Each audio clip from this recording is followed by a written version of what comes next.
Hi, we are Group 10 and we are the creators behind Nightmare of Moonlight. We are a group of 2 designers, 3 artists and 2 programmers. Our first step was to getting a theme together. We came up with a few ideas, finally settling on a gothic tower inhabited by Lovecraftian creatures. From this game, like Hades, Castlevania, Vampire Survivors, Street Fighter Third Strike, Bloodborne and Terraria. From these, the pixel art style from Terraria inspired the artistic direction, taking deeper inspiration from Street Fighter for the main character and his style. The hack-and-slash gameplay of Hades formed a solid base, but needed simplifying to fit the scale and time frame of the project. The overarching theme took inspiration from Bloodborne due to its gothic setting with dark mystery surrounding the story. The main premise of the game is that you, Solaris, have one task in your life: exterminate the nightmare monsters that tormented your childhood. After years of hunting, you are finally ready to ascend the Tower of Moonlight and close the portal, hopefully sealing the fate of the foreign moon.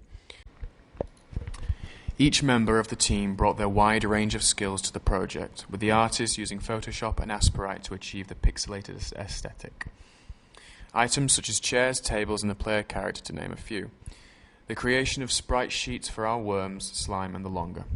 These had both walking animations and attacking animations, which the artists turned into sprite sheets and GIFs for use within our game design document. Our designers focused on researching the titles discussed earlier, one taking a deeper dive into the gothic movement and mechanic analysis of other games, whilst the other focused on world building, thematic style, and battle flow. After completing the side development, they then shifted onto level design and layout later on the project, taking design cues from the research they had conducted. Our programmer focused on core system implementation such as the 2.5D camera and movement later, creating scripts for the combat and room progression. They also made great progress implementing the abilities such as the dash so that the player could pass through enemies but not terrain. Other functions such as a working health bar were implemented, combining the art and code sides of the game. We made sure that the project was well managed, with James and Adam taking on supervisory roles of the respective teams, dealing out tasks and maintaining the Trello board. On the Trello, we gave each of the factions different task pools, with the lead assigning tasks during the Tuesday scrum. Most tasks were given deadlines such as 3 days to complete the basic furniture for the levels.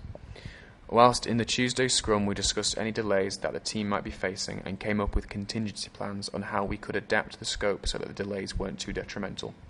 On Friday, we discussed any progress that we had made and delegating any new tasks out that had been thought of. This was mainly our assets due to designers coming up with more substantial room themes.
Solaris, a child of the white, born into the hell that descended upon Blackmire.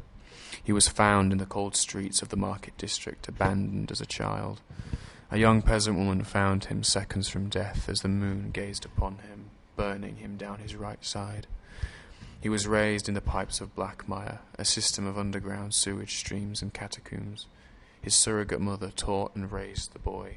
the best she could. However, like all the people of the city, she knew that her time with her son would be fleeting, as the Horde regularly scoured the pipes, and his deformity, due to the conditions of his finding, would limit his life greatly. After years under the yoke of the foreign moon and a childhood living in sewage and squalor, Solaris trained and prepared for his vengeance. He would climb the tower and exterminate everything in his way. He would shut the portal between dimensions and hopefully weaken the foreign moon and kill it.